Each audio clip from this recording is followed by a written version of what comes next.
Hop. Ok les amis, donc Bezrat Hashem Shavua Tov à tout le monde.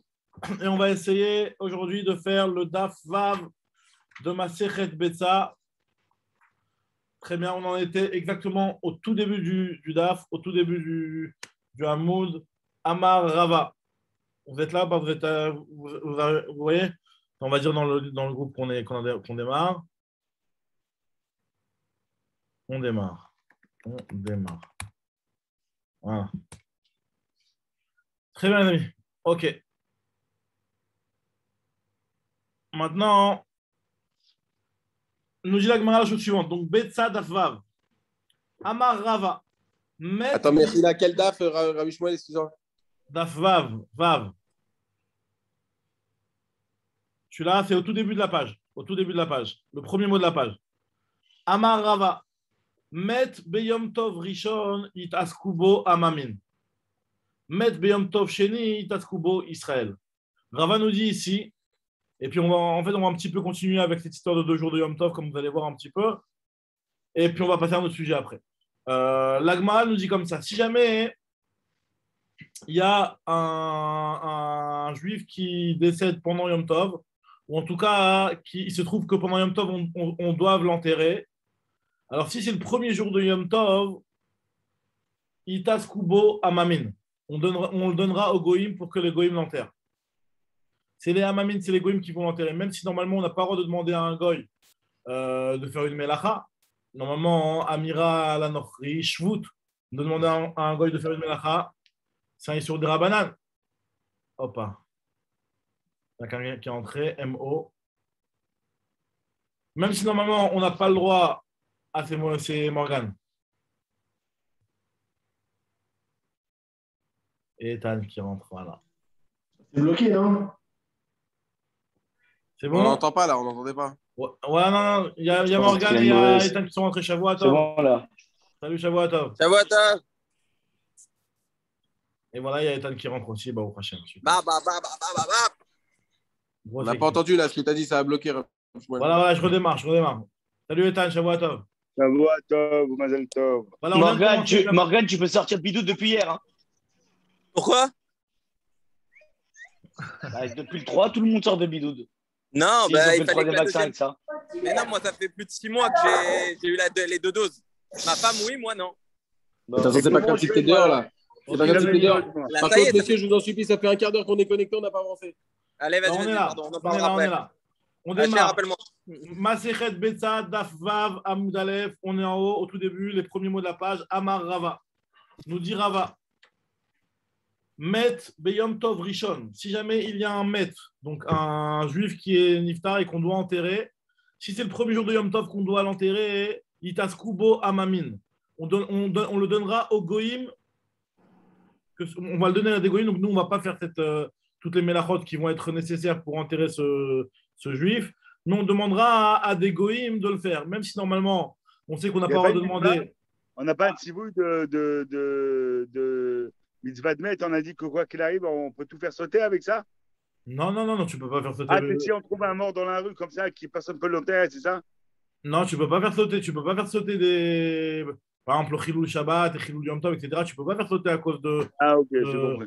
Ça peut être. Voilà, donc là, dans ce cas-là, ce mort-là, donc là, on nous dit ici que tu dois le donner au Goïm. Donc, c'est les Goïm qui vont s'en occuper, même si normalement, on n'a pas le droit de demander à un Goï de faire une Melacha.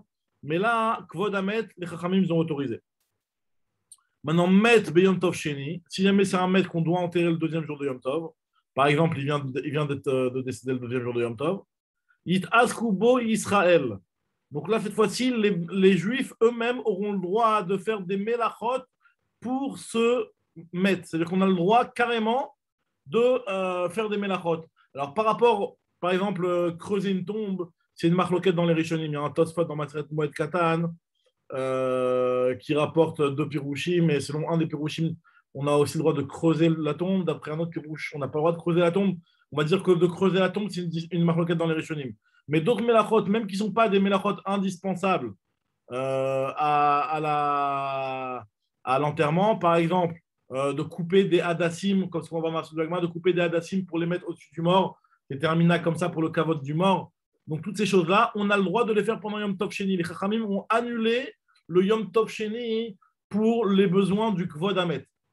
Ah, maintenant, pas bien Tu t'appelles Yom Tov Sheni le deuxième jour, on est d'accord? Le deuxième jour de Yom Tov Sheni chez le Galouyot. Comme de nos jours, on sait très bien que ce jour-là, il est un petit peu juste en souvenir de l'époque. Donc, c'est quelque chose qui est seulement des Rabbanan. On ne le fait pas Mishum Safek vraiment de nos jours. Parce que nous, on sait très bien que le vrai jour de Yom Tov, c'est le premier. Donc, vu qu'on le fait à cause du souvenir, comme on avait dit, que Isaru, Bema Sechem, Shema, de peur qu'on va revenir à l'état initial, etc., et qu'on risque d'avoir un problème si on restait sur un jour. Donc, c'est pour ça qu'on fait 2 jours, comme ce qu'on a vu dans la Gemara précédemment. Mais dans le cas de Yom Tov Sheni, où on est confronté à l'enterrement d'un mort, on aura le droit de l'enterrer pendant Yom Tov. Alors, regarde ce que nous dit la Gemara pendant Yom Tov Sheni. Machen ken bebetza. Par contre, pour l'œuf, c'est différent. Pourquoi? Parce que dans un betza, on avait vu que si jamais le betza il est né le premier jour, on a le droit de le manger le deuxième jour, comme on a vu plus haut. Mais par contre, à Rosh Hashanah. Rabbi Shmuel, excuse-moi, Mechila, pourquoi le deuxième jour et pas le premier jour? Alors, le premier jour, c'est un vrai jour de Yom Tov. Le premier jour, c'est un vrai jour de Yom Tov. Il y a vraiment un Issur Minatora de faire des melachot pendant le premier jour de Yom Tov. Donc là, ce n'est pas les Chachamim qui vont venir et qui ont la main pour te dire est-ce que tu as le droit ou tu n'as pas le droit de faire des melachot. Là, c'est la Torah qui t'a dit le jour de Yom Tov, tu ne fais pas de melachot. Ok, donc on n'en fait pas. De demander à un goy, c'est un Issur des Rabbanan. Donc ça, on peut demander. Oui. Par contre, le deuxième jour de Yom Tov, qui est un jour qui est entièrement des Rabbanan, là, on peut. Et même, même les 2 jours de Rosh Hashanah, on sait très bien que le deuxième jour, c'est un jour qui a été rajouté. Donc, on a le droit d'enterrer le deuxième jour de Rosh Hashanah. Machen ken bebetza, par contre, le betza, ce n'est pas la même chose, parce que même si c'est vrai que dans les 2 Yamim Tovim, chez le Galouyot, on avait dit que c'était autorisé le deuxième jour, mais par contre, pour les 2 jours de Rosh Hashanah, on avait dit que la lacha était comme Rav, qui avait dit que c'était interdit. Donc, on avait dit que si jamais il y a un betza qui est né le premier jour de Rosh Hashanah, le deuxième jour de Rosh Hashanah, c'est interdit. Donc, c'est la différence entre le betza et le fait d'enterrer un mort. Donc, on va expliquer un petit peu plus. Néardé, Amré, Néardé, eux, ils pensent que Av Bebetza, même dans l'œuf, on a été Mekil pour le deuxième jour de Rosh Hashanah, d'après les gens les Chachamim de Néardéa, qu'on appelle les Néardés. Donc, d'après eux, Av Bebetza, les Chachamim ont été Mekel. Pourquoi? Des Madater, Dilma Meabré les Elul.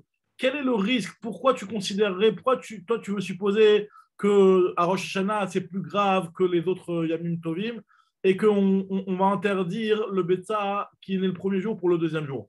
C'était quoi la raison? La raison, c'est parce qu'on avait dit que c'était une seule Kedusha. Pourquoi on avait dit que c'était une seule Kedusha?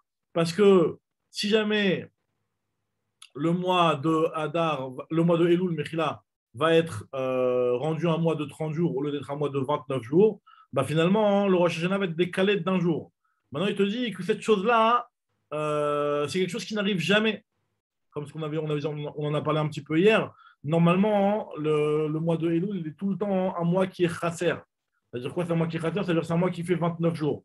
Donc, à partir du moment où c'est un mois qui, en général, il fait 29 jours, donc ce risque-là d'arriver à un cas où le mois, il va peut-être faire 30 jours, et donc tu vas devoir faire un deuxième jour, là, c'est quelque chose qui est très rare, qui était très rare à l'époque. Donc, c'est pour ça que, finalement, lui considère que le deuxième jour de Rosh Hashanah est un jour qui est aussi un petit peu safek. Alors, comme ça, regardez dans les mots de l'Agmara. Des madater, quel est ton problème? Pour quelle raison tu voudrais l'interdire, ce betza? Dilma, mais abrele les Elul, de peur que le Beddin va rendre le mois de Elul Meoubar.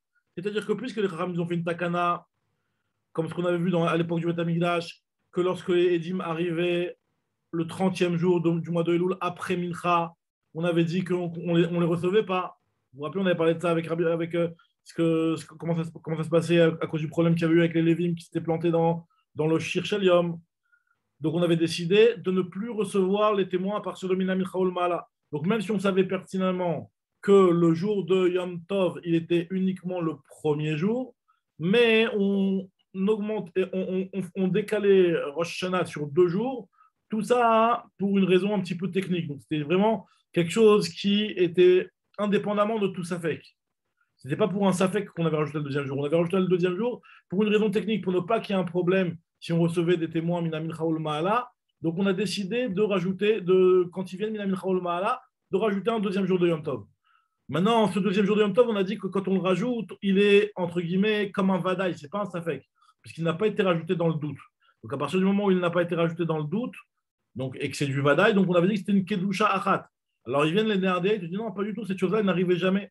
Ça n'arrivait jamais que le mois de Elul soit un mois qui est Meubar. Alors nous dit l'Agma, Ha Amar Abichanina Barkana Amarav, Mimot Ezra ve'elach lo matzinu Elul Meubar. Depuis l'époque de Ezra, dans le Sefer Ezra, il y avait marqué que c'était la dernière fois où on avait trouvé que le mois de Elul, c'était un mois qui faisait 30 jours. Là-bas, dans le Sefer Ezra, il y a des psukim qui expliquent un petit peu ce qui s'était passé à Rosh Hashanah là-bas à l'époque.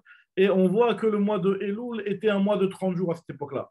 Depuis cette époque-là, nous dit la Gemara, on n'a jamais trouvé que le mois de Elul a fait 30 jours. Il a toujours fait 29 jours. Donc finalement, même à l'époque du Beth Amikdash, c'était très rare qu'il y ait un deuxième jour de Rosh Hashanah. Donc toi, quand tu vas me dire que le deuxième jour de Rosh Hashanah, il est pour rester à l'image de ce qu'il y avait à l'époque du Beth Amikdash, et donc c'était une Takana Vada, une Kedusha Achat, ça n'arrivait jamais. Donc pour moi, nous dit Nardei, pour moi, le deuxième jour de Rosh Hashanah, c'est comme Shtek Dushot. Donc un Betsa qui est né le premier jour, tu pourras le manger le deuxième jour. Maintenant, nous dit la Gemara, Amar Mardoudra, pour revenir à l'histoire de ce qu'il a dit Rava par rapport à l'enterrement, il te dit Amar Rava lo Amran et là de Ishtae. C'est seulement lorsque le mort, il a déjà attendu et qu'il est en train de pourrir. Alors là, dans ce cas-là, on te dit que tu as le droit de demander à des goïms de l'enterrer le premier jour ou de le faire toi-même le deuxième jour. Aval, Loishtae, si par exemple il n'y a pas de risque qu'il moisisse, Loishtae n'a pas été en attente depuis des semaines, enfin des jours et des jours, et il n'y a pas de problème de sirachon, c'est-à-dire il ne risque pas de moisir le cadavre. Dans un cas pareil, on attend encore un petit peu jusqu'à la fin du Yom Tov, et à la fin du Yom Tov, on le fait comme un enterrement classique. Et c'est ce qu'il a dit à Marzoutra, tandis que Ravashi te dit non, pas du tout, NKV Davar. Si jamais il y a un mort le deuxième jour de Yom Tov, par exemple, eh ben, on est Mechalel Yom Tov, enfin, ça ne veut pas qu'on est Mechalel, les Chachamim ont autorisé. On transgresse ce que nous on appelle transgresser Yom Tov pour pouvoir enterrer ce mort le deuxième jour de Yom Tov. Hop, pas. Excusez-nous, il y a un nouvel entrant là. Johan, super. Très bien. Shavua Tov, Johan, Shavua Tov. On en est à la problématique d'un cadavre, d'un mort le jour de Yom Tov. Premier jour de Yom Tov, on le donne au Goïm. Deuxième jour de Yom Tov, on le donne. Les ministres eux-mêmes peuvent le faire. Et on a expliqué ici, on a dit qu'il y a une marque entre Marzoutra et Ravashi. Est-ce que c'était seulement sur un cadavre qui était en attente et qui était sur le point de moisir? Donc on te dit enterre-le le plus vite possible. Ça, c'est Marzoutra. Alors que Ravashi te dit non, peu importe, quoi qu'il arrive, c'est aujourd'hui que tu dois l'enterrer, tu l'enterres aujourd'hui et puis c'est tout. Très bien. Continue la Gemara. Maïtama, je reprends Ravashi. Ravashi Amar, Afalgav, donc on en est à Dafvav. Hein, Dafvav, le haut du Hamoud. Ravashi Amar, Afalgav, Delo Ishtae, Nami, même si jamais le mort n'est pas sur le point de moisir, on n'attendra pas la fin de Yom Tov pour l'enterrer. Maïtama, pour quelle raison? Yom Tov Sheni, les gars, Bémet, le Yom Tov Sheni, par rapport à un cadavre, les Chachamim l'ont rendu comme du Chol. Kechol Shavua Rabanan. Les Chachamim l'ont rendu ce jour-là comme un jour de Chol. Ve'afilou les migaz les glima, tu peux même lui couper un vêtement. D'accord? Quand on parle d'un vêtement, il explique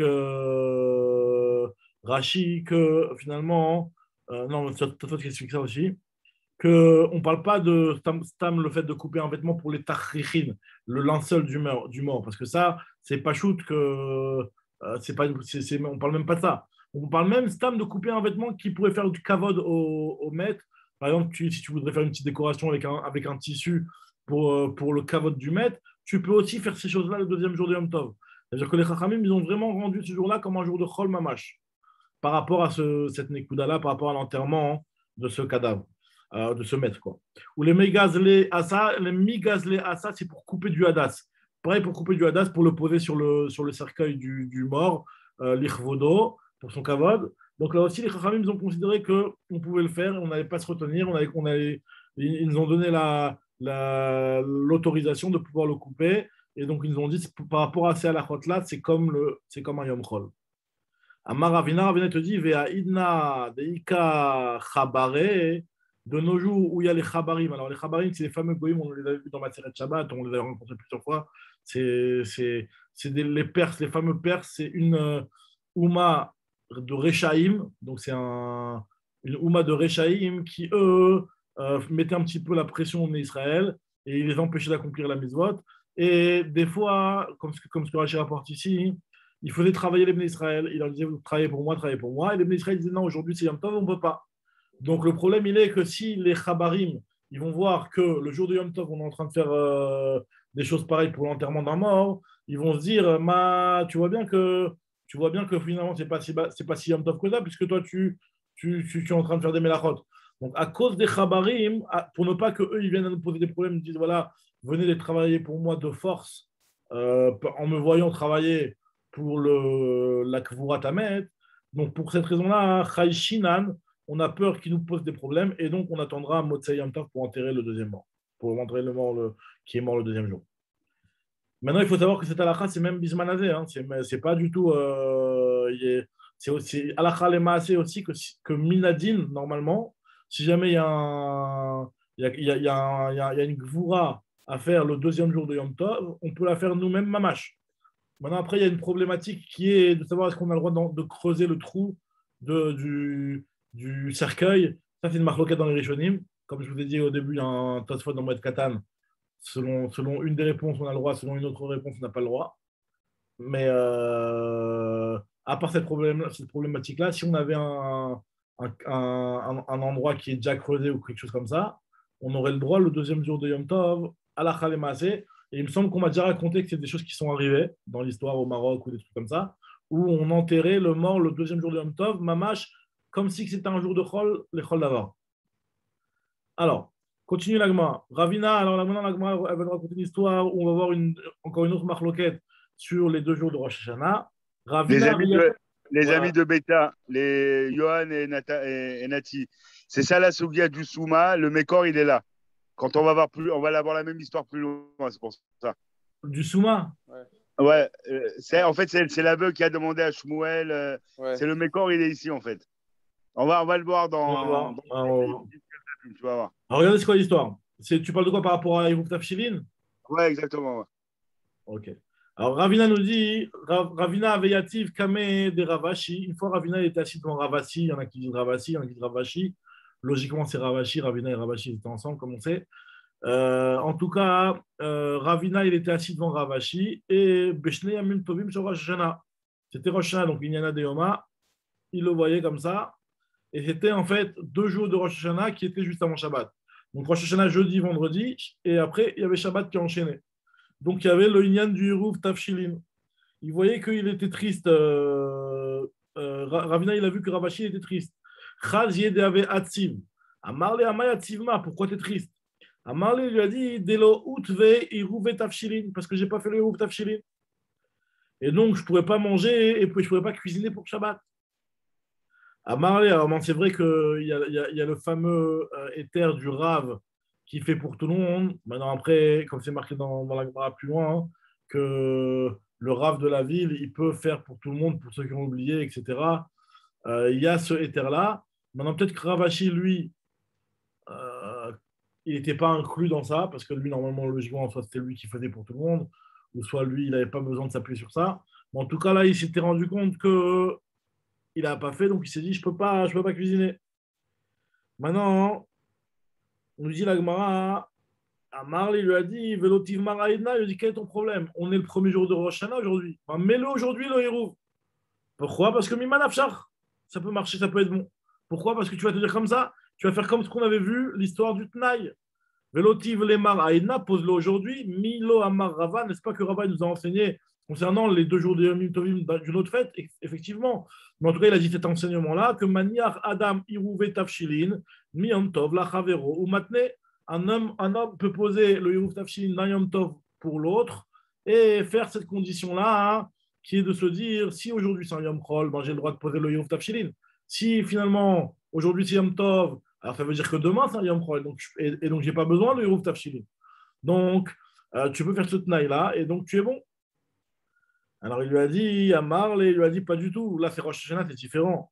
Eimar d'Amar Rava, Bishneyem Tovim Shel Galuyot, Bishneyem Tovim Shel Rosh Hashanah, Miyamar. Est-ce qu'une chose pareille, il aurait dit dans les 2 jours de Yom Tov de Rosh Hashanah, sachant que les jours de Yom Tov de Rosh Hashanah, à l'inverse de Bishneyem Tovim Shel Galuyot, c'est Kedusha Achat, c'est une seule Kedusha, donc c'est un seul jour Aror.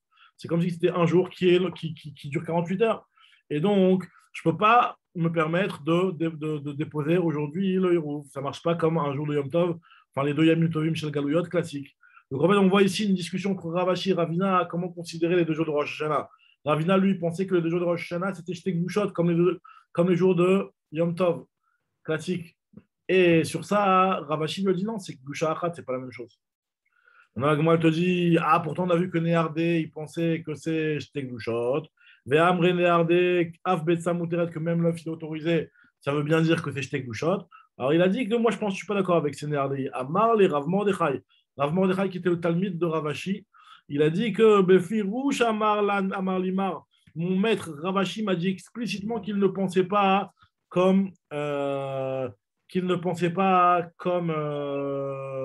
Néardé. Baruch Haba, il y a Mordechai, il y a Nati Metoudi qui est rentré. Baruch Haba, Nati. Shabbat, mes frères. Voilà, donc là, on en est. Finalement, on est en train de voir ici une discussion entre Ravina et Ravashi. Est-ce que les deux jours de Yom Tov de Rosh Hashanah, c'est une seule Kedusha ou deux Kedushot? Ravina, il croyait que c'était deux Kedushot, donc il lui a dit t'as oublié de faire le Rouf Tafshilin le premier jour la veille de Rosh Hashanah, c'est pas grave. C'était un Rosh Hashanah qui était tombé un jeudi. Donc jeudi, vendredi, Shabbat. Donc il lui a dit t'as oublié de déposer le Rouf Tafshilin avant la fête, c'est pas grave, fais-le le premier jour, dépose-le le premier jour de la fête. Grâce au Tnaï, en te disant peut-être qu'aujourd'hui c'est un jour de Chol et je peux déposer le Rouf Tafshilin. Et si c'est aujourd'hui c'est un jour de Yom Tov, ça veut dire que demain c'est un jour de Chol et donc j'ai pas besoin de Rouf Tafshilin. Il lui a dit non, pas du tout. Le jour de Rosh Hashanah, hein, c'est une seule et même Kedusha, donc c'est un grand jour qui dure 48 heures et c'est pas comme les deux Yamim Tovim Shel Galouyot qui eux sont bien considérés comme deux Kedushot distinctes et donc je pourrais faire cette condition. Très bien. Alors nous dit la Gemara. Itmar, donc on en est un nouveau point. Itmar, on en est à peu près vers le dernier tiers de la page. Itmar. Efroach Shenolad Be Yom Tov. Un petit poussin qui vient d'éclore pendant Yom Tov. D'accord? Donc on va le voir dans le Hamoud Bet et on en avait déjà parlé aussi hier que pour pouvoir manger un poussin, hein, c'était une discussion où est-ce qu'il fallait qu'il ait déjà ouvert les yeux ou pas. On va dire qu'on parle d'un poussin, comme ça peut-être tu rapportes ici, on va dire qu'on parle d'un poussin qui a déjà ouvert les yeux. D'accord? Peut-être ça prend 1 heure avant qu'il ouvre les yeux, ou je ne sais pas combien de temps avant qu'un poussin, quand il a. C'est quoi la différence avec le poussin? Tu peux le manger s'il n'a pas ouvert les yeux? S'il n'a pas ouvert les yeux, tu ne peux pas le manger, même si tu lui fais la shrita, etc. Même en chol. Parce qu'on considère que quand il n'a pas ouvert les yeux, il n'est pas. C'est pas encore un vrai poussin, c'est comme un kafar. C'était le Dav d'hier, ça. On en a parlé hier, mais on va. On était rentré dans la Gemara. Le vrai mécor, il est dans le Daf Vav Hamoud Bet, ce qu'on va voir tout à l'heure. En tout cas, ce que la Gemara elle dit ici, on parle d'un efroir, donc qui est mangeable. Il est né pendant Yom Tov, il a éclos pendant Yom Tov, l'œuf, et on se demande ce qu'on a le droit de le manger. D'après Rav, c'est Assour, et d'après Shmuel, Veitem Rabbi Yochanan Amar Mutar. Alors, c'est quoi la discussion ici? Rav Amar Assour, lui te dit que c'est pourquoi? Parce qu'il te dit Moukse ou il est Moukse. Pourquoi? Parce que, alors, il est Moukse indépendamment de sa mère. C'est-à-dire que même si sa mère n'était pas faite pour pondre des œufs, parce qu'on avait dit que si la mère est faite pour pondre des œufs, alors la mère elle-même, elle est mouxée. Mais même si la mère, elle devait être mangée et que il y a eu un œuf, elle avait fait un œuf. D'ailleurs, l'œuf qui a été pondu, c'est possible qu'il a été pondu il y a 3 jours déjà. Hein. On parle pas d'un truc qui a été pondu pendant Yom Tov. D'accord? Donc, c'est juste que l'éclosion de l'œuf, il s'est fait pendant Yom Tov. Donc, en tout cas, il te dit, cet œuf-là, il est mouxé. Pourquoi il est mouxé? Parce que l'entrée de Yom Tov, c'est-à-dire le Ben Hashmashot, qui est, comme on le sait, c'est le Zman qui va fixer pour tout le reste de la fête. À ce moment-là, il n'était pas accessible du tout, ce poussin, il n'était pas du tout mangeable. Donc finalement. On avait dit qu'il y avait un autre avis qui tenait pas ça. Ben Hashmashot. Ben Hashmashot, pourquoi? Non, on a vu qu'il y a un autre avis qui ne tient pas que Ben Hashmashot et que même à partir de dans Yom Tov, il pouvait changer de statut, non? Toi, tu parles de Bassis, c'est autre chose. Ah oui, Bassis, t'as raison. Tu parles de Bassis, c'est autre chose. Bassis, c'est notre histoire.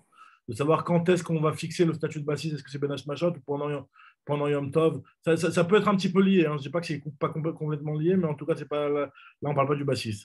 Mais là, on est en train de voir ici que ce qui est sûr, c'est que Ben Hashmashot, ça fixe. Ça fixe. Bon, en tout cas, par rapport à quelque chose qui est mouxé à l'entrée de Yom Tov, il y a le principe, ce qu'on appelle Migo de Itkat Sael et Ben Hashmashot, Itkat Sael et Kule Yoma. quelque chose qui a été mouktsé à Ben Hashmashot, il devient plus Shabbat mouktsé. Maintenant, lui, il te dit ici, vu qu'il était mouktsé à Ben Hashmashot, puisque je ne pouvais pas le manger, ce effroi-là, il n'était pas fait pour être mangé, Yom Tov. Donc c'est pour ça que c'est mouktsé cette histoire. Shmuel Veitemar Rabbi Yochanan Amar, Moutar, lui te dit que c'est autorisé. Pourquoi? Alors là, il te donne une raison qui est un petit peu. Elle est dure à comprendre, on va dire, cette raison-là. Il faut aller chercher jusqu'à dans les Acharonim pour bien comprendre cette raison-là. Il y a marqué, il te dit comme ça, il te dit Oil ou matir atzmo bishrita. Il te dit que puisque cet œuf-là, il a eu une transformation quelque part qui s'est faite, en fait, cet œuf-là, à l'entrée de Shabbat, c'est vrai qu'il était dans sa coquille. Mais il s'est transformé. Maintenant, c'est devenu un œuf qui potentiellement, tu peux lui faire la shrita. Donc, il y a une transformation, il y a eu un état. En réalité, il y a Choliot que cet œuf-là, à l'entrée de Yom Tov, il n'était même pas encore formé. Il s'est formé entièrement pendant Yom Tov et après, il a éclos direct. Je ne sais pas combien de temps ça prend un poussin pour se former, mais disons qu'il était peut-être un état où il était encore je sais pas moi, un fœtus. Et pendant Yom Tov, il a eu je sais pas, il s'est transformé très rapidement et il est devenu un poussin et maintenant, il est devenu potentiellement cachérisable par une shrita. Donc, il y a eu cette transformation qui fait que, grâce à cette transformation, qui est un état de fait, qui est une réalité, donc on peut dire aussi que le mouktsé aussi, il a sauté. Alors ça, c'est très dur à comprendre. Quel est le rapport, en fait, entre le fait que matir atzmo bishrita, hein, que maintenant, ce effroi, avant, tu ne pouvais pas lui faire la shrita, mais maintenant, tu peux lui faire la shrita. Donc, ça va aussi faire que avant il était mouktsé, maintenant, il est plus mouktsé. Quel est le rapport entre les deux choses? C'est très difficile. Beaucoup d'Acharonim se posent la question, qu'est-ce que la Gemara veut dire exactement ici? Le seul pirouche que j'ai trouvé dans les Mefarshim, c'est le pirouche du Or Sameach, qui explique et qui dit qu'en fait, ce que la Gemara veut nous dire ici, que l'interdiction de mouktsé, c'est quelque chose qui existait. Même tout ce qui est nolad, etc., quelque part, il existait. Même quand on a parlé de la pluie on n'en a pas parlé, on a vu dans Maseret Tiruvin à l'époque, Tosfot, il le rapporte au début de la Maseret, la pluie qui tombe pendant Yom Tov, d'accord, ou pendant Shabbat. Ben, cette pluie-là, on la considère comme nolad. C'est un nolad qui est très chamour. Même Rabbi Shimon, il interdit ce nolad. C'est un nolad qui est très chamour. Mais il est mouxé. Pourquoi? Parce que quelque part, la pluie a été absorbée dans les nuages. Mivla blié, a été absorbée.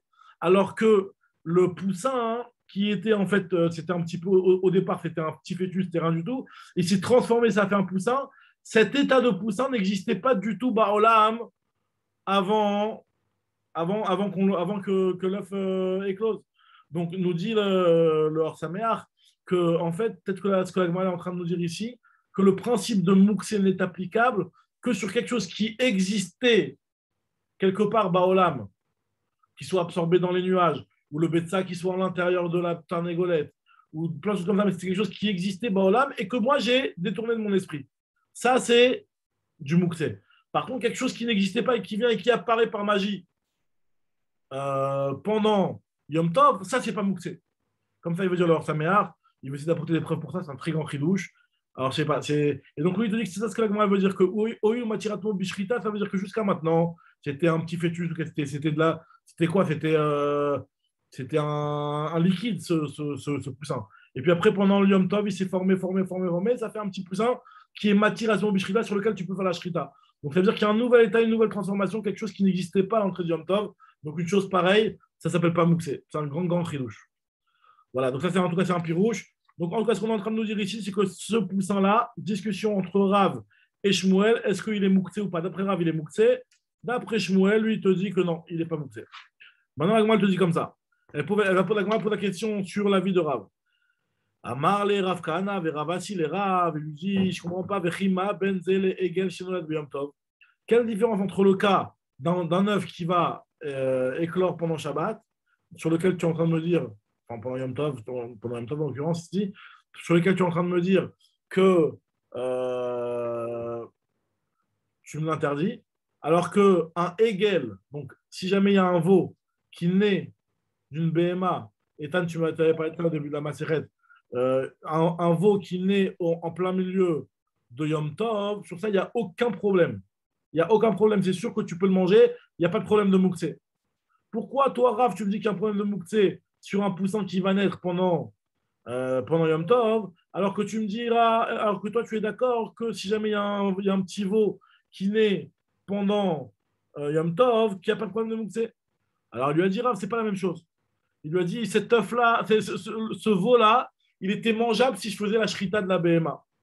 Amar Lehu, il leur a dit, O il mouchan agav imo bishrita, puisqu'il est prêt depuis Erev Yom Tov, grâce à sa mère par une shrita. C'est-à-dire que puisque la halakha, elle est que celui qui fait la shrita d'une vache et qui trouve à l'intérieur un petit veau, il a le droit de le manger sans shrita. Donc ça veut dire que ce Hegel, quelque part, il est déjà, il a le même statut que la vache. La vache, elle n'est pas mouxée pendant Yom Tov, je peux lui faire la shrita et la manger. Pareil, le Hegel qui est à l'intérieur, il n'est pas mouxé. Alors là, moi, je dis, ok, alors là, tu m'expliques pour le Hegel d'une para qui était kshera. Mais le Hegel d'une para qui est trefa, comment tu m'expliques? Alors, Uma benze le Hegel sionolad mina trefa. Même un Hegel, même un veau qui naît d'une trefa, tu ne pouvais pas faire la shrita de la mère, puisque la mère était trefa, il lui manquait une patte, par exemple. La mère, tu ne peux pas lui faire la shrita. Elle était trefa, elle n'était pas bonne. Donc maintenant, comment tu peux autoriser le veau? Or, toi, tu es d'accord avec nous que le veau qui va naître pendant Yom Tov, il va être autorisé. Alors, Shatik Rav. Rav, il s'est tué, il n'avait pas de réponse. Il a été bloqué, il ne savait pas de quoi répondre. Alors, nous dit la Gemara va essayer d'analyser le silence de Rav. Pourquoi Rav, il n'a pas su répondre? Pourtant, nous, on a une réponse qui nous vient à la tête, qui nous monte à l'esprit. C'est quoi cette réponse? Alors, nous dit la Gemara Amar Rabba, Veitema Rav Yosef. Rabba, et certains disent que c'est Rav Yosef. Il pose la question, il dit Maïta Machatik Rav. Pourquoi Rav, il s'est tué? Leïma Léoul a qu'à répondre très simplement en disant qu'une BMA qui est tréfa, elle n'est pas mouktsé parce que tu peux la donner à une BMA qui est tréfa, si jamais elle meurt pendant Shabbat ou pendant Yom Tov, eh ben, tu peux la donner à un Kélev. Tu peux la donner à un Kélev. Il y a marqué que tout ce qui est tréfa, la Kélev tashlichunoto. Tu donneras à manger au chien. Donc, nous dit la Gemara, on n'a qu'à dire que ce veau-là, lui, il n'est pas mouxé. De la même façon que la mère n'est pas mouxée, puisque tu peux la donner à manger au Kélev. Pareil, le veau n'est pas mouxé. Au il ou mouchan agav imol la klavim. Il est mouchan grâce à sa mère qui était potentiellement apte à être donné au chien. Amarle Abaye lui dit, je comprends. Il a dit non, pas du tout. On ne dit pas un argument pareil. C'est pas un argument de dire ça. Pourquoi? Parce que un veau, en fait, il est déjà, il a 9 mois de grossesse. C'est pas pareil, quoi. Un veau, il est dans le ventre de oui, mais voilà, mais quand ça arrive à terme, par exemple, quand ça arrive à terme et qu'il ouais, mais Erev Yom Tov, il était dans le ventre. Ok. Alors, donc, tu veux dire quoi? Tu veux dire que c'est pour ça que celui-là, il est moutard alors que le Betsa, il est interdit? Le Efroach, il a pas la même. Au niveau de la grossesse, c'est pas le même temps. Nahon, ça c'est Vadaï. Alors quoi, donc tu dis que c'est une raison d'interdire le Efroach? Exactement. Je pense, ouais. Je sais pas. Alors, l'Agma, au départ, Rav, lui, il n'a pas dit cet argument, il a compris que c'était une question qui le bloquait. Maintenant, l'Agma a dit que cette question, il n'aurait pas dû bloquer Rav. Pourquoi? Parce que Rav, il aurait pu dire que le veau, il n'est pas mouxé grâce à sa mère. Ah, mais tu vas me dire, la mère, elle était tréfa. La mère, elle était tréfa, mais tu pouvais la donner au chien. Donc vu que la mère, elle n'était pas mouxée parce qu'elle était raouille pour les clavim, pareil, le veau, même si le veau, il est pour être consommé par un homme, pareil, le veau, lui, il n'est pas mouxé. Ça veut dire finalement, on est en train de nous dire ici que la mère qui est raouille la clavim, elle va enlever le statut de mouxé du veau, qui lui, en fait, n'est pas raouille les clavim, mais qui est raouille pour les Adam. Mais le veau, il est consommable. Je vais être cru, mais il est consommable immédiatement, quoi. Tu vois ce que je veux dire? Alors, voilà. Un veau, qu'il soit tarif ou pas, tandis que le poussin, il est dans une coquille et il n'est pas consommable. Et donc quoi? Oui, d'accord. Maintenant, le problème, c'est de savoir quand le veau il est dans le ventre de la mer, il n'est pas consommable. Oui, non, mais dès qu'il sort, il est consommable. Pareil, l'œuf, dès qu'il est clos, il est consommable, le poussin. Oui, non, mais si c'est un œuf de poussin, en œuf poussin, en œuf, il n'est pas consommable. Il faut que l'œuf, il est clos pour être consommable. C'est pas pareil. Oui, mais disons que, imagine-toi que l'accouchement du poussin, ce n'est pas la pondaison de l'œuf, c'est l'éclosion de l'œuf. Ok. Oublie la première partie de la pondaison de l'œuf, elle fait 3-4 jours, on s'en fiche de ça maintenant. Okay. Donc là, maintenant, de l'œuf, parce qu'en fait, comment ça se passe? La poule, elle va pondre un œuf, après, elle va elle va s'asseoir dessus, etc., elle va le couver, et après, quelques jours plus tard, ou je ne sais pas, moi, je comprends, mais si on compare les deux cas, si je compare les cas, je shrite une vache sur le champ, en la dépeçant, je trouve qu'il y a un veau à l'intérieur, le veau, il est comestible. Je shrite maintenant une poule sur place, en l'achritant, je trouve un œuf à l'intérieur, l'œuf, il n'est pas consommable. Tu vois ce que je veux dire? Tandis que le veau, il est consommable à la macom. Alors oui, mais le problème, c'est que toi, non, j'ai compris ce que tu dis. Mais là, ce que la Gemara, elle compare pas, en fait, le statut de l'œuf, elle le prend pas comme ce que tu présentes toi. La Gemara, elle prend le statut de l'œuf. En fait, la naissance du effroir, c'est ça qui est comparable à la naissance du veau. Et pas la shrita, et pas comme tu dis toi, le fait d'être dans l'œuf. Toi, tu compares la naissance du veau à l'œuf, à l'état du effroir dans l'œuf. Alors qu'en fait, le effroir, nous, ce qu'on est en train de parler, on est en train de parler de l'effroir une fois qu'il est sorti de l'œuf. Donc, du coup, alors, non, mais j'entends ce que tu dis. La vérité, j'entends ce que tu dis. Je n'aime pas complètement ta question. Alors, 2 secondes. Alors, si l'œuf, il a éclos avant Yom Tov, ça fait qu'il est consommable, il n'y a pas de problème. Maintenant, s'il a éclos pendant Yom Tov, on va considérer qu'il est mouxé alors. C'est ça? Voilà, c'est ce qu'il dira. Rav, il dit que s'il a éclos pendant Yom Tov, il est mouxé. Maintenant, après, il lui a demandé quelle différence entre ça et le veau d'une tréfa. Alors, le veau d'une Bema Kshera, il lui a répondu, Rav. Il a dit c'est pas la même chose. Il a répondu. Ok, ça, il a une bonne réponse. Maintenant, il lui a demandé quelle différence entre ça et le veau d'une tréfa. Et sur ça, il n'avait pas de réponse. Il n'avait pas de réponse, Rav, il s'est tué. Maintenant, il m'a dit pourquoi Rav, il n'a pas tout simplement répondu que, pareil aussi, le veau d'une tréfa, ben, la tréfa, elle n'était pas mouxée parce que tu pouvais l'ajouter au chien. Donc, pareil, le veau, il ne va pas être mouxé. Alors, l'agma, elle te dit non, c'est une chose pareille, on ne le dit pas. Parce qu'on ne va pas dire que quelque chose qui était Raoui la Klavim, grâce à ça, on va enlever le mouxé de quelque chose qui est Raoui la Adam. Raoui la Adam, Raoui la Klavim, lo ave Raoui la Adam. Comment l'agma dit? Je vais prendre dans la chambre de l'agma. Mouchan la Adam, lo ave Mouchan la Klavim. Mouchan la Klavim, lo ave Mouchan la Adam. Alors, regarde ce que l'agma te dit. Dans les mots. En fait, c'est un autre sujet. Après la question que tu dis. Attends, mais il n'y a pas un problème de nolad avec le veau? Avec le veau, il n'y a pas de problème de nolad. Avec le veau, il n'y a pas de problème de nolad. Non, tu as raison. Il n'y a pas de problème de nolad parce que la mer, elle était mangeable. Le truc, il est mangeable, il n'y a aucun problème. Quand on a un problème de nolad, c'est quand la tarnégolette elle-même a été mouktée, a été les gadel betzim, d'accord? Et que l'œuf, il a été pondu. Dans ce cas-là, on dit qu'il y a un problème de nolad. Après, on avait expliqué que le problème de nolad, il est que dans un cas où la tarnégolette, elle est pondeuse. Par contre, si la tarnégolette, elle est omedet la achila, ce n'est pas un problème de nolad. Ça peut être peut-être un problème de achana. Ça peut être un problème de Xera, Perot Anoshrim, ou Xera, Mashkin Shezavu. Ok, dans ces cas, tu m'entends? Maintenant, pourquoi il n'y a pas le problème de Perot Anoshrim pour le Hegel Juste une question. T'avais pas fait ta achana sur le veau, sur la bête, d'accord? Ouais. Au final, tu as un nolad pendant Yom Tov. Le veau, il arrive pendant Yom Tov. Tu as le droit de le shriter? Tu as le droit de le shriter, même si tu n'y as pas pensé du tout. Pourquoi? Parce que le fait d'avoir pensé à la mer, ça suffit. La achana que tu as fait sur la mer. Tu n'as pas pensé à la mer. Non. Tu n'as pas pensé à la mer. Il y a un accouchement de veau pendant Yom Tov. Si la mer, elle est faite pour être vendue, par exemple. Elle est pas faite pour. Donc, tu l'as mis de côté pour être vendue avec les parottes dans ton magasin. Et en fait, elle n'est pas prévue d'être consommée pendant Yom Tov. Ou alors, ce n'est pas du tout envisageable de consommer autant que la tarnégolette. Les chaora, la parole deviendrait mouxée. Les chaora. Ce n'est pas marqué ici, on ne parle pas de ça dans l'agma, mais moi, je pense que c'est la même chose que la tarnégolette. Ça deviendrait mouxée. Une stam vache. Une stam vache, c'est quoi? Alors, une stam vache, elle est au Medet Lishrita, normalement. C'est quelque chose qui est fait pour. Okay. Voilà, maintenant. Donc, pendant Yom Tov, la vache, elle n'est pas mouxée. Alors, Bishmoel, Mechila, halachiquement, si par exemple, le veau, il naît à Yom Tov. Il est né à Yom Tov. Il n'est pas, tu ne l'as pas shrité, la vache, et tu as vu le veau à l'intérieur. Il est né à Yom Tov. Il serait mouxé alors. C'est un nolad. Qu'est-ce que tu dis si jamais qu'est-ce qu'il est né à Yom Tov? Si le veau, il est né à Yom Tov. On parle de ça. C'est pas le cas shrité et j'ai trouvé le veau à l'intérieur. Non, il est né à Yom Tov. Donc là, on aura un vrai nolad alors. Même dans le veau. Ah non, dans ce cas-là, il n'y a pas. C'est parce qu'elle a dit la Gemara. C'est ce que la Gemara a dit. La Gemara a dit que dans ce cas-là, c'est sûr que c'est autorisé. C'est sûr que c'est autorisé, il n'y a pas de nolad.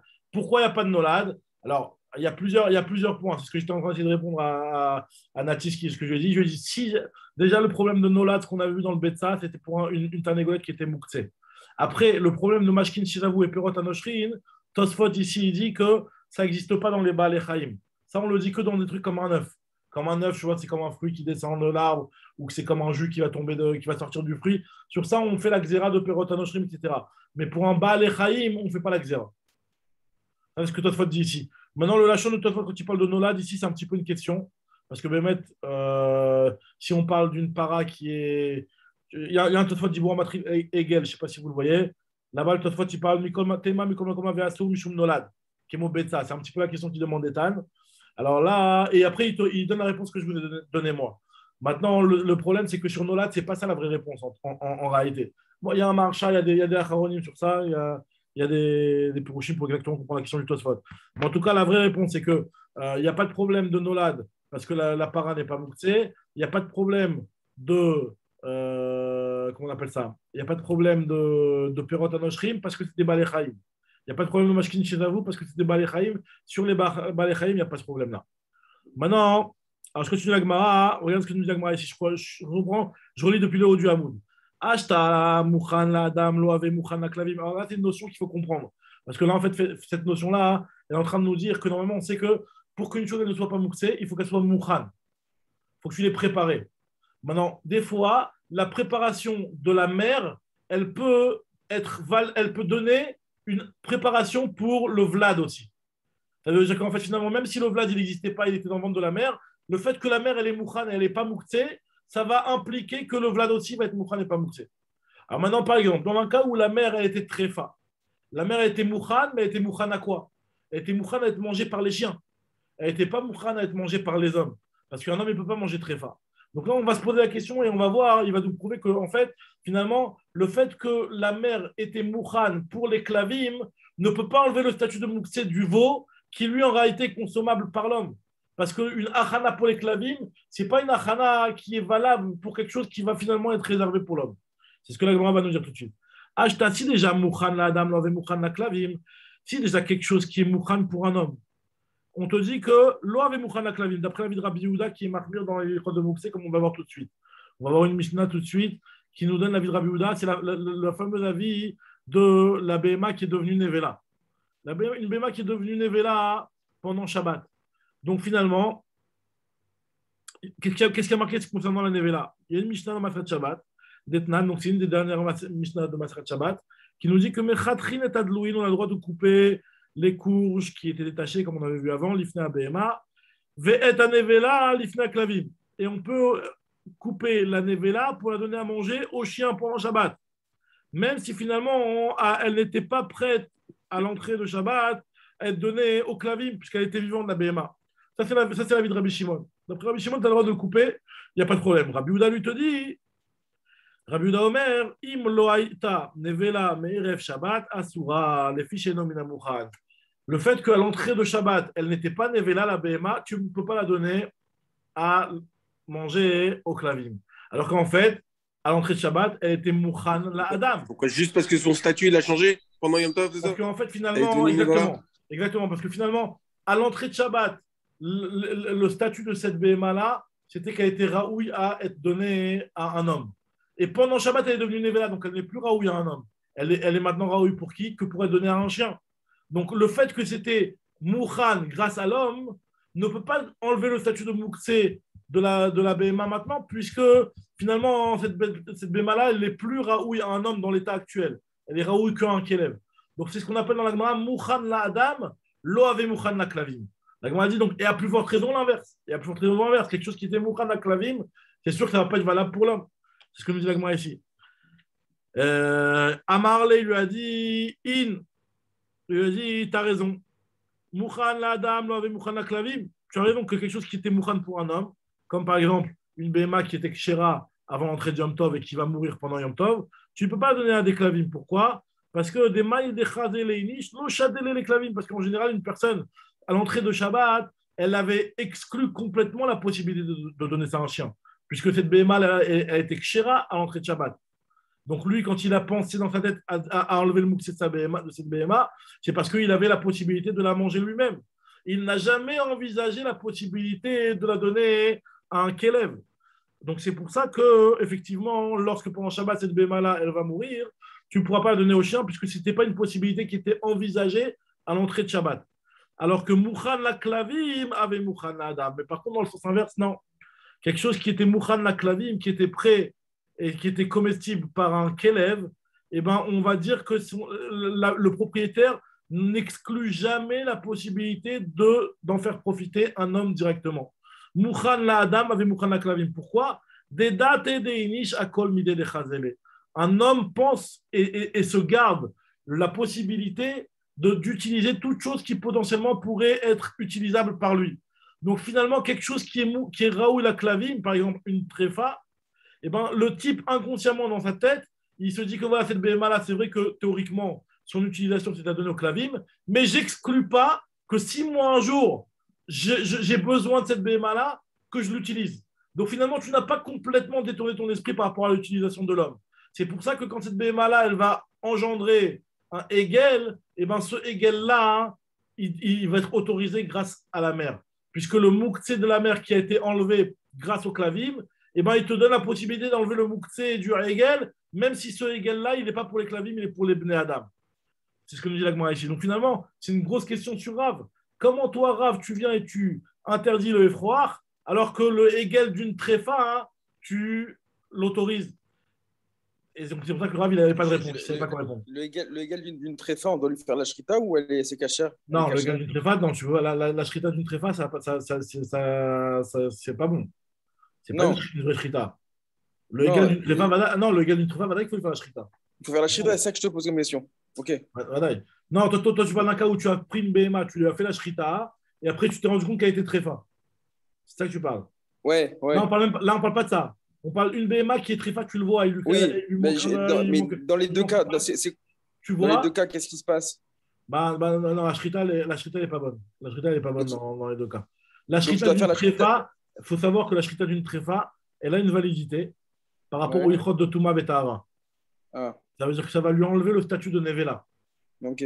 D'accord? Parce que une BMA qui n'a pas eu la shrita, elle est Nevela, il y a des halakhot de Touma. Maintenant, je dois shriter le veau, en fait. Quoi qu'il arrive, je dois shriter le veau. Et le veau, quoi qu'il arrive, tu dois faire la shrita. Exactement. Ok. Maintenant, continue Agmara. Alors, Tania qui va t'aider Rav, Tania qui va t'aider Shmuel. Il y a une braïta qui va comme Rav et une braïta qui va comme Shmuel. Veitema Rabbi Yochanan, c'est ce qu'on a vu plus haut. Alors, il y en a une qui va dire que le F3, il y a une braïta qui va nous dire que le F3 il est interdit, comme ce qu'il a dit Rav. Il y a une braïta qui va nous dire que le F3 il est autorisé, comme ce qu'il a dit Shmuel ou Rabbi Yochanan. Tania qui va t'aider Rav. Egel, Shinolad, Biom. Attends, Mechila, Rabbi Shmuel, ça sous-entend quoi? Ça sous-entend qu'une Nevela que tu. Enfin, excuse-moi, une bête qui est pas propre à la consommation pour homme, donc qui est tréfa. Ouais. D'accord? Tu as l'obligation de faire la shrita au final, sinon tu rentres dans des problématiques de Nevela et tout ça. Ouais, mais dans ce Nevela, c'est pas une vraie problématique. Hein. C'est-à-dire, si la BMA, elle meurt tréfa, elle est mère, tu fais attention de ne pas la toucher, ou alors tu la touches et tu vas au milieu après, il n'y a pas de problème, il n'y a pas de. Alors que si tu fais la shrita pendant qu'elle est tréfa, voilà, elle ne devient pas Nevela. Elle ne devient pas Nevela. Ouais, maintenant, après, c'est pas très grave si elle devient Nevela. C'est juste entraîner la Touma, il faudra faire attention de ne pas toucher de la Trouma après, ou de pas. Tu vois, c'est juste ça, mais c'est pas interdit de devenir Tané. Maintenant, on nous dit la Gemara, Braïta qui va comme Rav. Egel, Shinolad Beyom Tov, Moutar. Un Egel qui naît pendant Yom Tov, il est autorisé. Et Froar, Shinolad Beyom Tov, Assour. Alors qu'un poussin qui naît pendant Yom Tov, qui éclot pendant Yom Tov, là, il est Assour. Donc, c'est ce qu'il a dit Rav. Quelle est la différence? Maefresh Benze Lazé, Ze Mouchan Agavimo, Veze Eno Mouchan Agavimo. La différence entre les deux, c'est que le Hegel, lui, il est non mouxé grâce à sa mère qui était elle-même non mouxée, alors que le Efroach, lui, il n'est pas Mouchan Agavimo, puisqu'il n'a pas, cette possibilité d'avoir sa mère qui va lui enlever le statut de mouxé. Ça, c'est une braïta qui nous dit clairement comme Rav, comme quoi le Efroach, il est interdit. Il y a une braïta qui nous dit clairement comme Shmuel, Tania qui va t'aider Shmuel, Vitema Rabbi Yochanan, Hegel, Shinolad Beyom Tov Moutar. Il y a un Hegel qui est né pendant Yom Tov autorisé, et aussi, même le Efroach, c'est la même chose. Efroach, Shinolad Beyom Tov Moutar. Maïtama, il a dit pour quelle raison? Ze Mouchan Agavimo. Le Hegel, lui, il est Mouchan grâce à sa mère, alors que le Efroach, lui, la raison pour laquelle il est Moutar, c'est du fait qu'il est Matir Atzmo Bishrita. Veze Matir Atzmo Bishrita. Ce Efroach-là, en naissant et en l'œuf quand il a éclos, ça a donné la possibilité de faire la shrita au Efroach, et donc ça a enlevé le statut de mouxé. Donc, ça, avec l'explication un petit peu difficile qu'on avait vue juste avant. Alors, la Gemara continue, elle nous dit Tanoura banane. Donc, une marque locale sur le dîne du froid, cette fois-ci qui n'a pas ouvert les yeux, comme je vous ai expliqué que c'est un problème, même le chol, d'après l'avis de Rabbi Eliezer Ben Yaakov, comme on va voir tout de suite. Effroir chez Noad Yom Tov. Un effroir qui est né pendant Yom Tov, Assour, on n'a pas le droit de le manger. Ça, c'est Tanakama. À cause du problème de Moukhtse, c'est ce qu'il dit Tanakama. Maintenant, si jamais il est né en chol, il n'y a pas de problème. C'est que pendant Yom Tov qu'il est interdit. Rabbi Eliezer Ben Yaakov lui te dit Av Bechol Assour. Il te dira que même en chol, c'est interdit. Les filles chez l'on iftechu enav. Parce que ses yeux ne se sont pas encore ouverts dès qu'il va éclore. Les yeux de l'effroir ne se sont pas encore ouverts. Et toute BMA qui naît et qui n'a pas encore les yeux qui se sont ouverts, elle est comme un chéretz, elle est comme un reptile. C'est inclus dans l'interdiction des reptiles, en fait. C'est pas un reptile, mais c'est inclus dans l'interdiction des reptiles. Alors, nous dit la Gemara, ça c'est la vie de Rabbi Eliezer Ben Yaakov. Ça c'est la vie de Rabbi Eliezer Ben Yaakov. Maintenant, nous dit la Gemara que quoi excusez-moi. Tu peux pas dormir avec nous. Alors, nous dit la Gemara, tu as demandé quelque chose, Dan? Je n'ai pas entendu. Non, Mechila, je parlais avec ma fille. Le micro, il n'est pas éteint, Mechila. Alors, très bien. Maintenant, la Gemara te dit que. Voilà. Donc là, c'est la vie de Rabbi Eliezer Ben Yaakov qu'on vient de voir. Keman Azla Adetania, comme qui va la braïta suivante, qui nous dit Lechol, Sheretz, Ashoretz, Ala Haaretz, les rabot, Efrochim, Shelo Niftechu Enem. Il y a marqué dans le Passouk que voici tous les reptiles qui sont des rampants sur la terre. On te dit que ceux-là, ils sont interdits à la consommation. On te dit que ça vient inclure les Efrochim qui n'ont pas encore ouvert les yeux, qui eux aussi sont impropres à la consommation et sont considérés comme un chéretz. Ça va comme qui ça? Keman. C'est la vie de Rabbi Eliezer Ben Yaakov qui lui avait été en désaccord avec Rachamim et qui considérait qu'un effroir, il est assourd même en chol tant qu'il n'a pas ouvert les yeux. Très bien. Amar Ravuna. Maintenant, la Gemara, elle va voir un petit peu. Elle va nous dire une phrase. Vous allez voir. Elle va nous dire une phrase. On ne va pas aller jusqu'au bout, ça on va terminer demain. Mais en tout cas, elle va nous dire une phrase qui n'est pas claire. Et on va essayer de trouver une explication à cette phrase-là. Amar Ravuna. Betsa imietiata nigmera. Alors littéralement, ça veut dire qu'un œuf, en sortant, il se termine. Qu'est-ce que ça veut dire? On ne comprend pas tellement. Alors, moi, je vous propose, première proposition. Mai imietiata nigmera. Qu'est-ce que tu veux dire quand tu me dis l'œuf, en sortant, il se termine? Alors, ma première proposition par rapport à Bassar Bechala. On sait que l'œuf, ça naît de la poule. Maintenant, à partir de quand il a un statut de œuf et pas un statut de viande?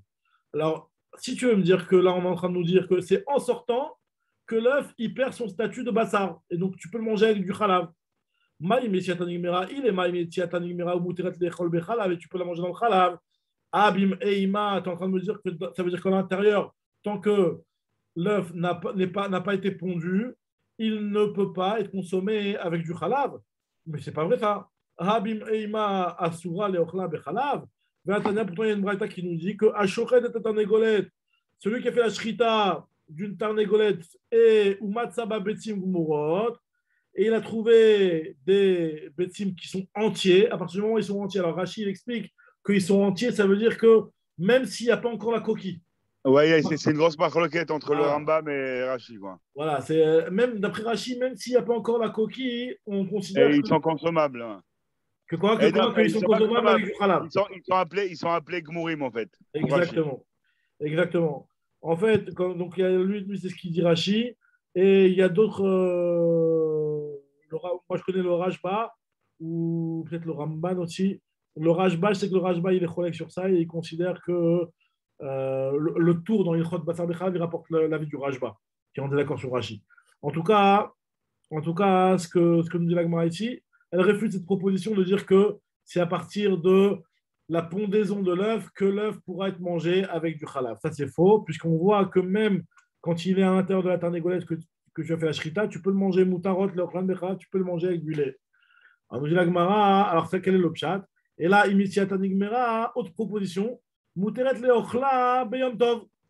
Peut-être qu'on est en train de nous dire ici que vu que imitiata nigmera, donc elle se termine en sortant, donc tu auras le droit de la manger dans Yom Tov. Alors dans quel cas? Abim et Ima, par contre, si jamais il est nolad, il n'est pas nolad mais Erev Yom Tov, et il est encore dans le ventre de la mère mais Erev Yom Tov, Asura alors Yom Tov, un petit peu comme ce qu'on a dit dans notre Mishnah, qu'un œuf qui naît pendant Yom Tov, il devient interdit. Donc, c'est-à-dire qu'en fait, la Gemara lui proposait Im Yetziatan Nigmera. C'est-à-dire que si jamais il est sorti, l'œuf, ça y est, il s'appelle qu'il est né, et donc tu pourras le manger pendant Yom Tov, si jamais il est né avant Yom Tov. Par contre, si jamais il n'est pas né avant Yom Tov, il est encore dans le ventre à l'entrée de Yom Tov, et qu'il va naître pendant Yom Tov, là, c'est interdit. C'est vrai que moi, elle te dit, mais cette chose-là, enfin, non, même s'il n'est pas né encore, Mechila, tant qu'il est dans le ventre de la mère, il est interdit si c'est pendant Yom Tov. Asura le Yom Tov. Mais attends, il y a pourtant une braïta qui nous dit, on l'avait déjà vu cette braïta-là, que à Shochet, Tarnegolet ou Matsaba, Betim, Gumurot, tu fais la shrita d'une tarnégolette et tu vois qu'il y a à l'intérieur des œufs, Moutarot, les Ochlan Yom Tov, tu peux les manger pendant Yom Tov. Alors, donc, c'est faux de dire que tu ne pourras pas les manger pendant Yom Tov. Ah, Vechitema, Kamashman, Braïta, Maïdelo, Ashmina, Matnitin. Si tu veux dire que la Braïta, elle vient nous apprendre un chidouche qui est en désaccord avec la Mishnah. Mechila, et c'est quoi, ça sera quoi la différence que là, on ne dira pas que c'est un olad et qu'avec le froid, on dira que c'est un olad? Non, là on parle qu'il n'a pas été nolad le truc. On parle que tu as fait la shrita de la BMA et tu as trouvé des œufs à l'intérieur. Ah, ok. Tu as trouvé des œufs à l'intérieur, ça on te dit que Moutar, le Ochlan, Yom Tov, tu as le droit de les manger pendant Yom Tov. Alors, donc tu vois bien que c'est faux de dire que pour que ce soit autorisé, il faut que ce soit né avant Yom Tov. Sous-entendu que si jamais l'œuf n'est pas né avant Yom Tov et il est encore dans le ventre de la mère, si je fais la shrita de la mère, je ne pourrais pas manger l'œuf, c'est faux de dire ça. Ah, tu veux me dire que la Braïta est en désaccord avec la Mishnah? C'est pas possible. Anami Tanina. On a vu clairement dans notre Mishnah à nous, clairement, contre cette halakha que tu es en train d'essayer de nous dire. Puisqu'il y a marqué dans notre Mishnah que Bet Sashinal da Biyom Tov, Bet Shammai Omrim Teachel, ou Bet Hillel Omrim Lo Teachel. Ad Kan Lo Pligé, Bet Shammai ou Bet Hillel, et la Nolda. Toute la discussion entre Bet Shammai ou Bet Hillel, est-ce que l'œuf il est autorisé ou pas, c'est quand l'œuf il est né. Mais tant que l'œuf n'est pas né, c'est autorisé d'après tout le monde. Aval Bim Eiman Divra Kol, Sharian, d'après tout le monde, c'est autorisé. Donc, c'est pas possible de dire que dans le ventre de la mère, les œufs sont interdits. Avechitema, Bethilel, Afilubim, Eiman, Nami, Asiré. Si tu veux me dire que Bethilel, lui, en réalité, il t'a parlé d'un œuf qui était pondu, pas parce que c'est pas pour te dire que si jamais l'œuf n'a pas été pondu, c'est autorisé. En réalité, même quand l'œuf n'a pas été pondu, d'après Bethilel, peut-être que c'est interdit. Et la raison pour laquelle il t'a parlé d'un œuf pondu, c'est pour te dire le chidouche d'après Beth Shammai, comme on avait déjà vu plus haut. Veha de Katanen Nolda, Leodiacha, Kochan de Beth Shammai, que Beth Shammai, même quand l'œuf il va naître, c'est autorisé. Dafilou Nolda Nami Sharu. Alors il m'a dit non, c'est pas possible parce qu'on a une braïta qui va aller d'après personne, d'après ça. Et là, Haditania, d'après ça, la braïta qu'on avait citée plus haut, qui nous dit que celui qui fait la shrita d'une tarnégolette et qui a trouvé à l'intérieur des œufs gmourot, et tu as le droit de les manger. Ça va comme qui? Ça va ni comme Beth Shammai, ni comme Beth Hillel. Ça va pas comme Beth Shammai parce que même si l'œuf il va être pondu, ça va être autorisé, donc c'est pas seulement dans le ventre de la mère. Et ça va pas comme Beth Hillel, parce que toi, tu es en train de me dire que d'après Beth Hillel, dans le ventre de la mère, c'est interdit. Donc, Vadaï, que ce que tu m'as dit, c'est faux. Donc, finalement, et que le diou qu'on a fait de la Mishnah, il est bon de dire que si dans notre Mishnah, on a parlé d'œufs pondus, ça veut dire que tant qu'il n'a pas été pondu, c'est autorisé. Donc, c'est pas ça qu'on a voulu dire quand on a dit Im Betsa Im Yetziata Nigmera. Un œuf, en sortant, il se termine. Alors, qu'est-ce qu'on a voulu dire? Qu'est-ce qu'on a voulu dire par là? Et là, Im Yetziata Nigmera. Alors, regardez, je pense que comme la Gemara, elle va encore nous proposer 4-5 possibilités sur cette phrase-là, hein, je pense que demain, on va réenchaîner sur cette phrase-là. Parce qu'on ne va pas réussir à tous les finir. Donc, on s'arrête là, c'est un nouveau point, une nouvelle possibilité qui n'a rien à voir avec les premières.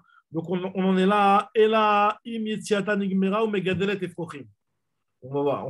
On en est là, on reprendra là demain, Bezrat Hashem. D'accord, les amis?